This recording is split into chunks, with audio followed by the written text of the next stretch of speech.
Okay, so another ride here. This is one I've been thinking about doing for a long time. This is a ride I'm going to do from my house to my grandfather's old technology division, the Cogar Corporation Technology Division.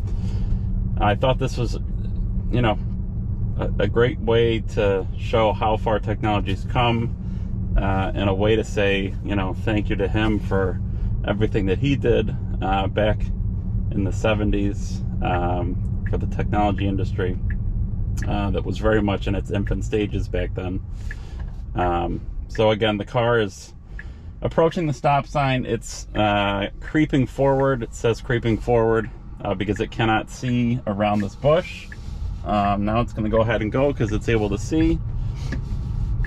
Yeah, so this takes us not too far. We're going to go into Schuyler, New York.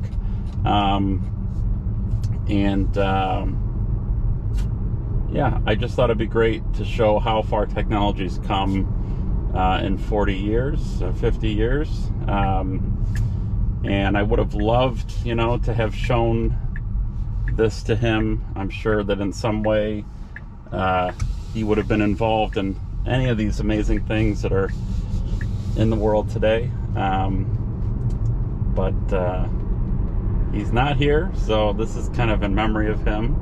But let's see how the car makes out. So far we just took a right-hand turn going right into the sun. I can barely see, but the car is, according to the screen, it's recognizing everything. So let's go ahead and take a left turn coming up here shortly.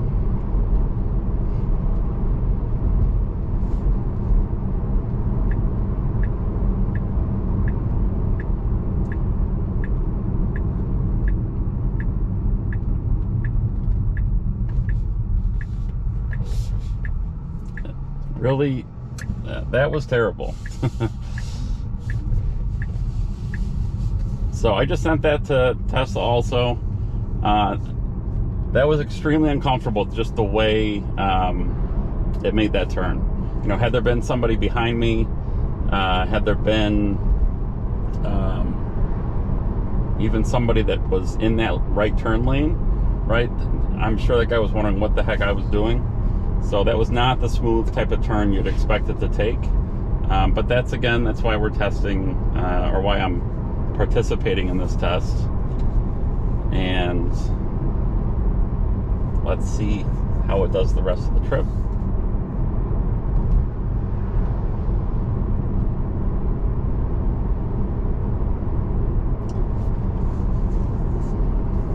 You know, Tesla had received some kind of negative press. I mean, they tend to receive negative press pretty frequently. There's a lot of people that want to see them fail, mostly people that are shorting their stock. But there was a news story that came up about a week or two ago that said that, you know, that previous beta testers were told to only share, you know, good clips of the car. I've watched a lot of these clips on YouTube. I can tell you that for the most part, it does not seem like people are only recording the positive interactions they've had with the full self-driving beta. But needless to say, I don't know that for sure because I was not riding with them. So I figured, and again, you don't know that watching my videos, but you can see what it's doing here is it should just be going. There's nothing conceivably that was in the way, but it took quite a while for it to make it through, but it did go through the intersection.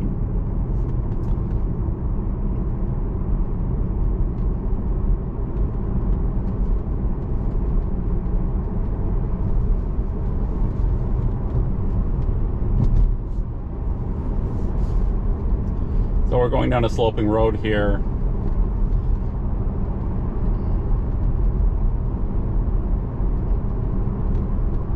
This is a trip I've made hundreds of times before.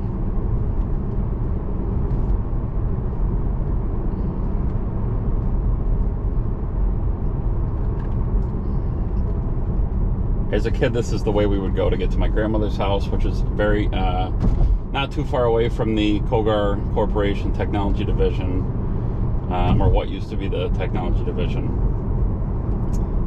There's a stop sign that kind of comes up quickly on you here, so we'll see how it handles that.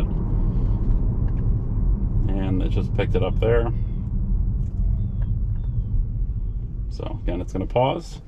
And see, that intersection was how a normal person would drive through it. Now it's moving over for that car. Again, this is an unmarked road here, so it does tend to hug more towards the middle of the road until it sees a car, and then it will, move over where it should be.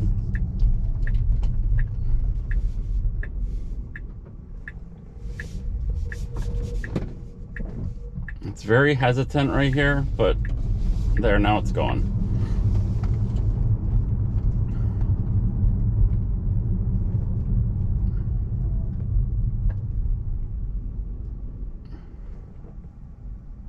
Again, it says it's creeping forward to check for visibility. It better go now. I'm going to give it a little push.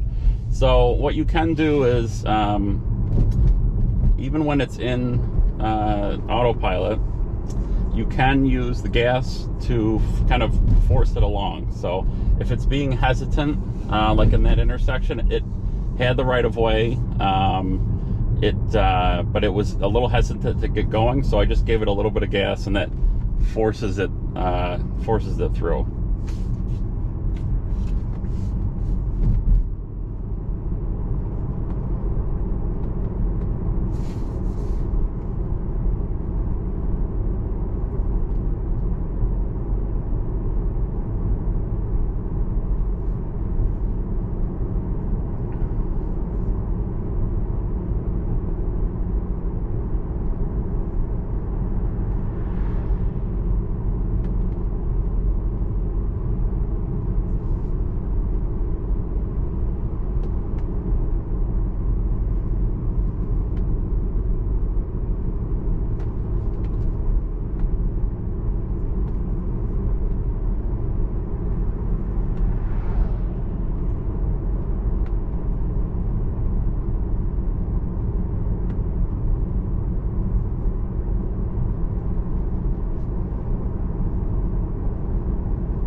Pretty simple stop sign coming up here.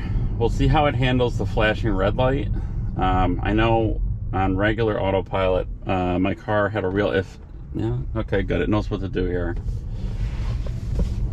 It used to have trouble when I would be just in regular autopilot before I had this full self-driving beta. Flashing yellow lights would throw the car off. It would assume that it was a light that was going from from green to yellow to red. It would see the flashing yellow and it would want to immediately slow the car down. And I've seen from previous videos that people have published on the beta that it still seems to have trouble with that. But the flashing red, it seemed to have no trouble with.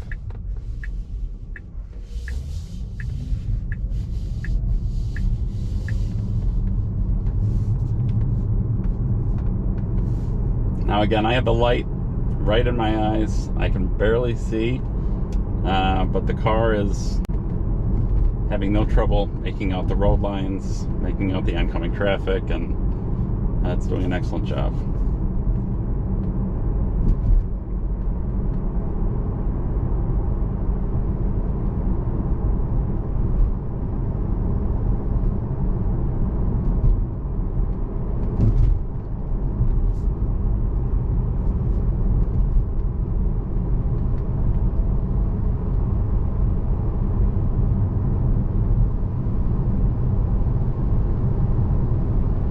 This is that was interesting because the car just then came really far into my lane, but my car did not move over because there was enough time. It was expecting the car to get back into its lane, which it did.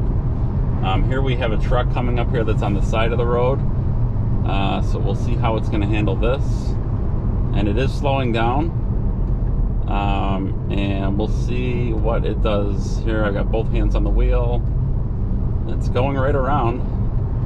All right, that was excellent. So it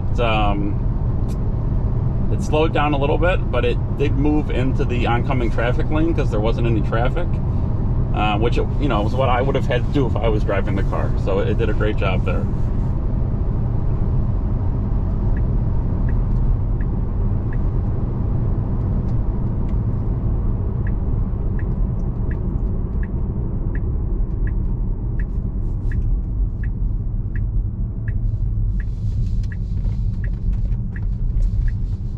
Great on that left turn.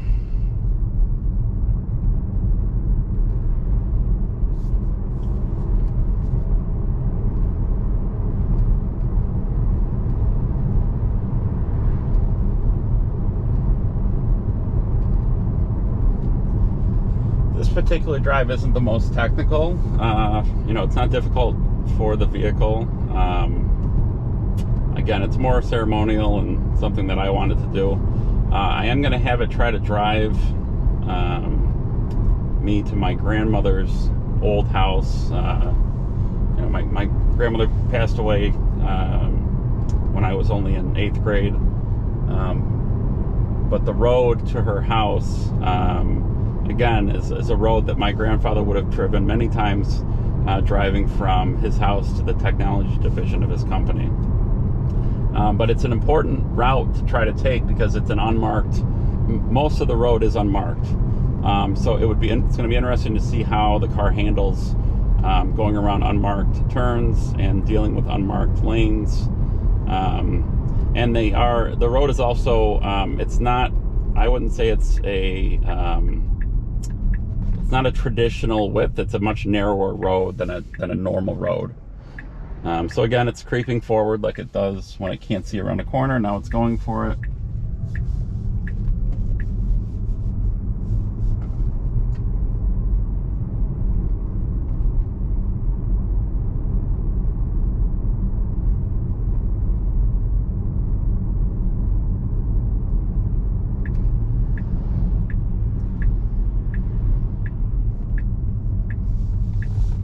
Left turn.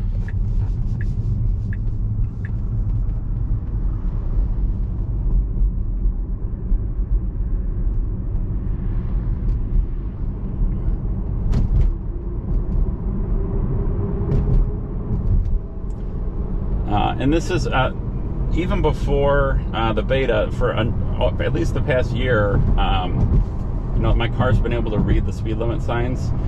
It's not 100% perfect. Sometimes it does miss the very first change in speed limit. So let's say you're going from 35 to a 55, or a 55 to a 35. It doesn't always pick up the very first sign it sees. But then regularly we'll pick it up on the second sign.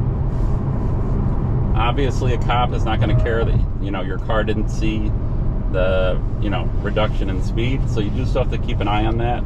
And sometimes you'll see me use this right dial on the steering wheel to raise and lower the set speed.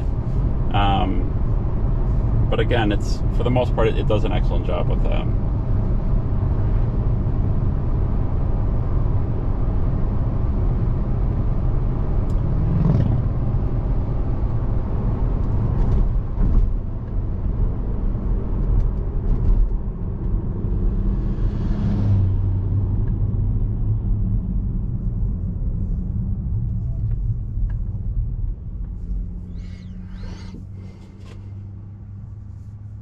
You'll notice in the screen here, it also does read the brake lights on the cars, so you can, the car is able to at least represent that somebody has their brake lights on. It's not using that to determine whether it should brake or not.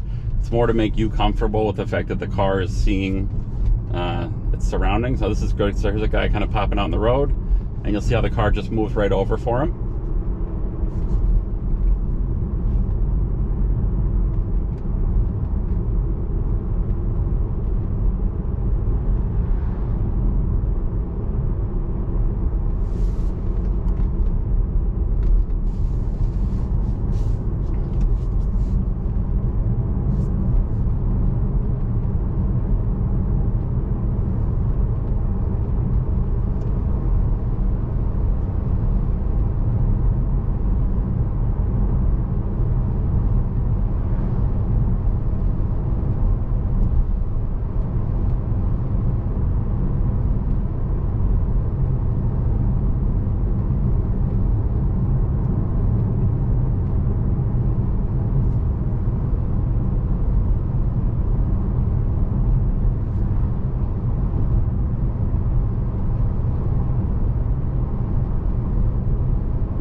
Great left turn there.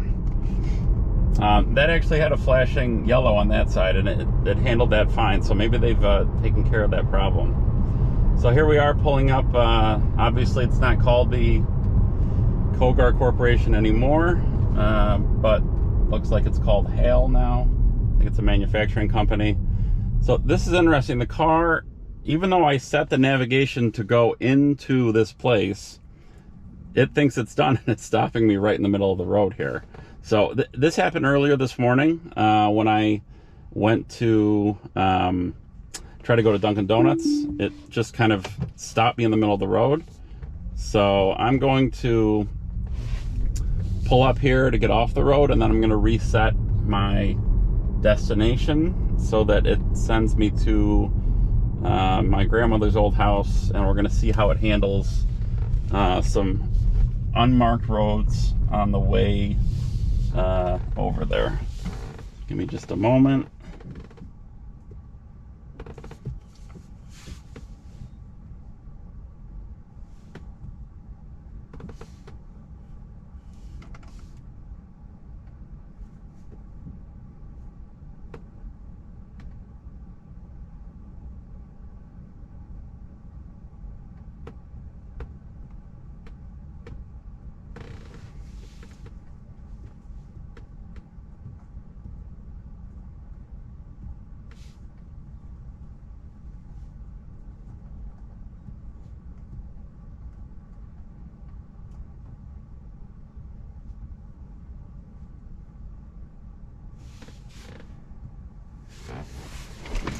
Okay, so our destination's set. We're gonna go ahead back into autopilot.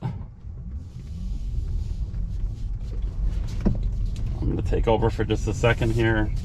All right, now we're gonna turn autopilot back on.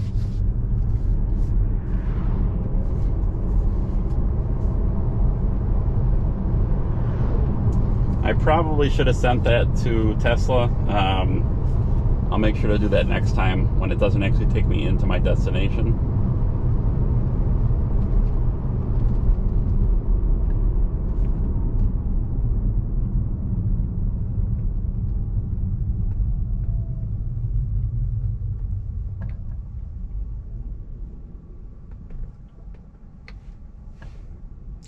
So it's another spot where it should just go right through. It seems to be very hesitant, and it's creeping quite a bit. There it goes.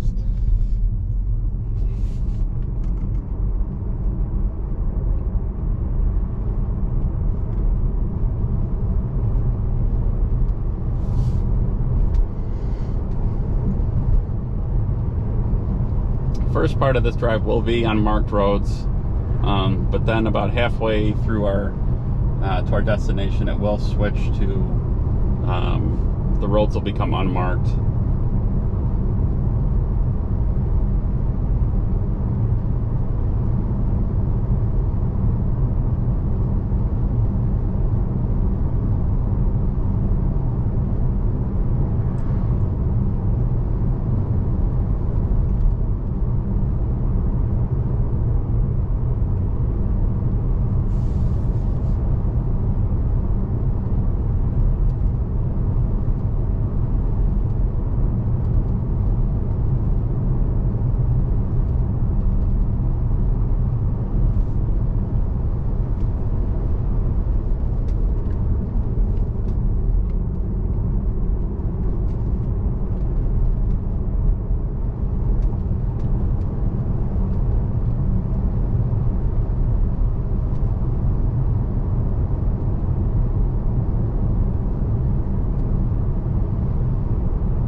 Up on a stop sign here, coming up a little faster than I would have wanted to, but it did come to a good stop. Now it's going to creep out, check for visibility, and it's executing the turn. Now it has to make a sharp left turn here, so we'll see how it does with that.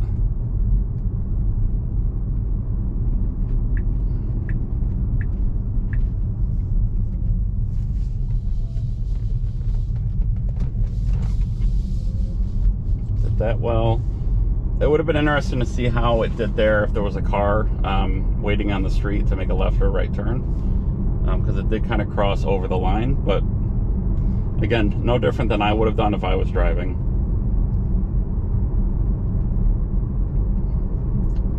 So this road here, there's no marking on the right-hand side of the road, but there is a center line, which is not always the case. This road is not paved, it's tarred and stoned, so it doesn't always have the center line marking on it. This is kind of, this is pretty easy for the car, since there is that center line.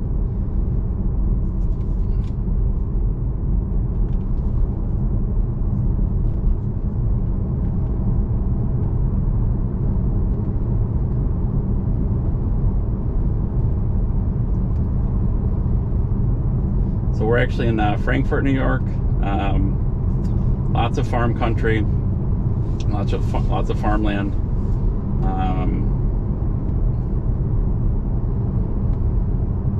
Lots of fond memories taking this road to and from my grandmother's house many years ago.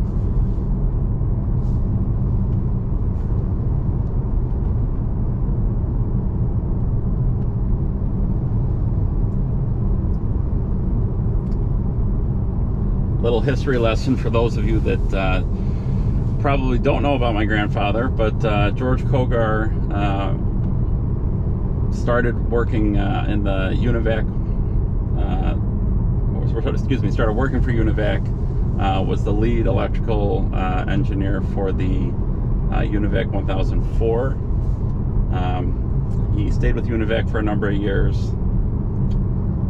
Then left with some of his co-workers, and they started a company called Mohawk Data Science, or MDS.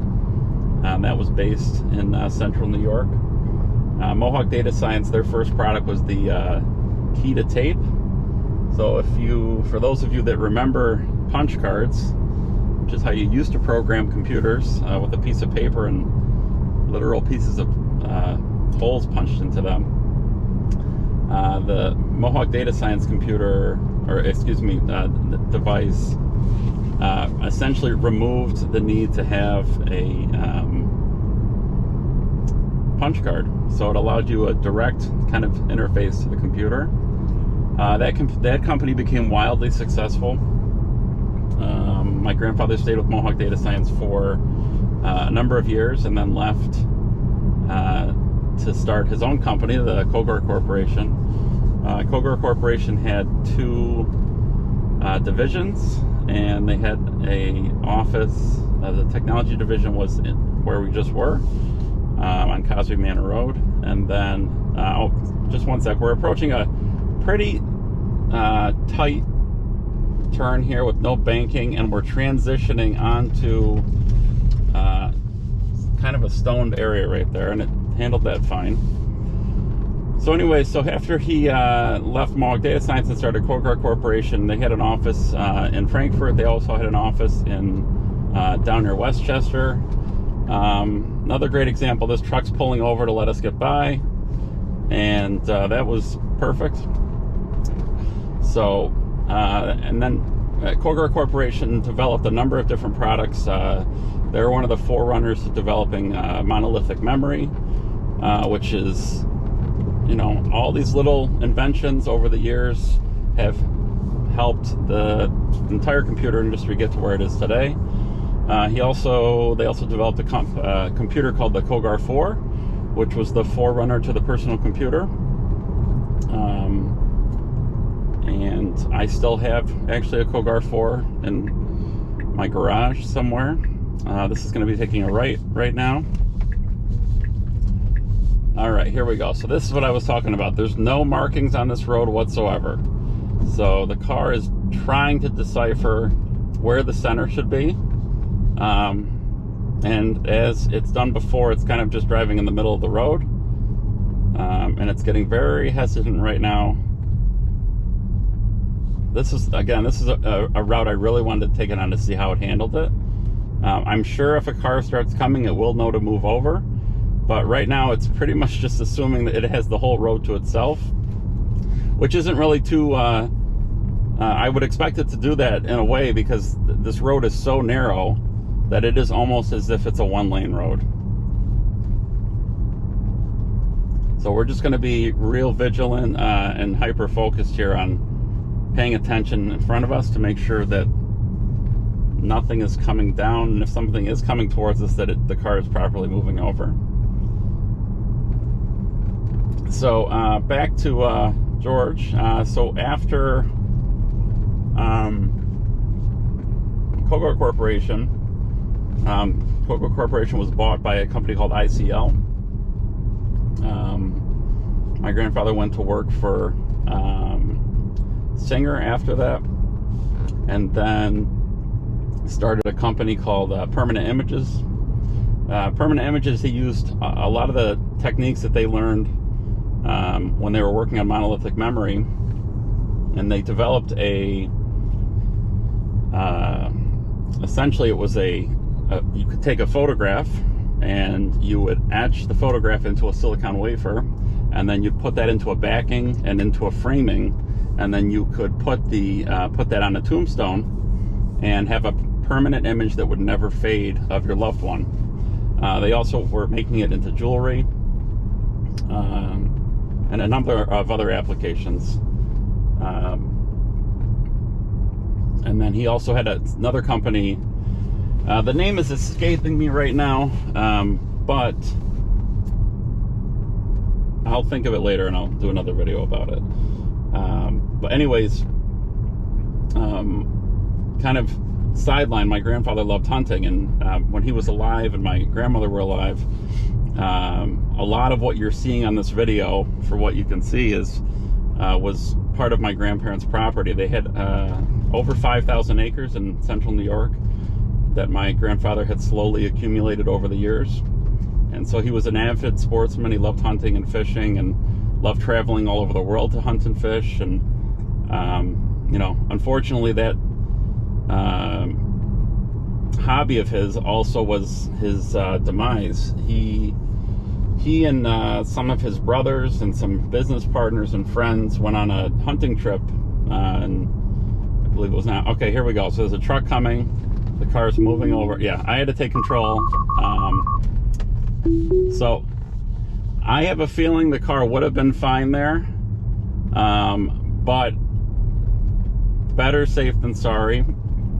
And that truck, as inevitably we all do when we used to drive on this road, was driving very quickly. So I didn't want to take the chance of freaking him out or freaking putting us in a bad situation. So I took it out of autopilot for just a moment. Anyway, so back to my story. So my grandfather went on a hunting trip to British Columbia, and unfortunately the plane never made it. They were heading for Smithers, British Columbia. They had taken off after a quick refueling, and the plane disappeared off radar, and they don't know what happened. I mean, assuming that the plane crashed somewhere. They searched for months. There was helicopters and planes. My father came up, my mother came up. I mean, people from all over came up to help look. They spent days and days and days in airplanes and helicopters looking, and they never found anything. So it was, he was only in his early 50s. He led a very short but very impactful life. And again, I think it would have been just so cool for him to see where technology's gone since he's disappeared. And I think it would have just blown him away, or maybe he would have known it was going to happen, to see a car, for the most part, driving itself all the way from Utica to his house here in Schuyler. So we're coming up on a bank turn up here. Had we gone straight, my grandfather had a runway and an airstrip up on the left. He used to have planes that would kind of take him. He liked flying as a way to relax himself. So we're coming around this bank turn here. Now, that was interesting. For a moment, the people had a red mailbox, and for a split second, the car thought that was a stop sign, but then the AI finished processing, and it recognized that it wasn't a mailbox, or that it wasn't a stop sign. So we're continuing on here.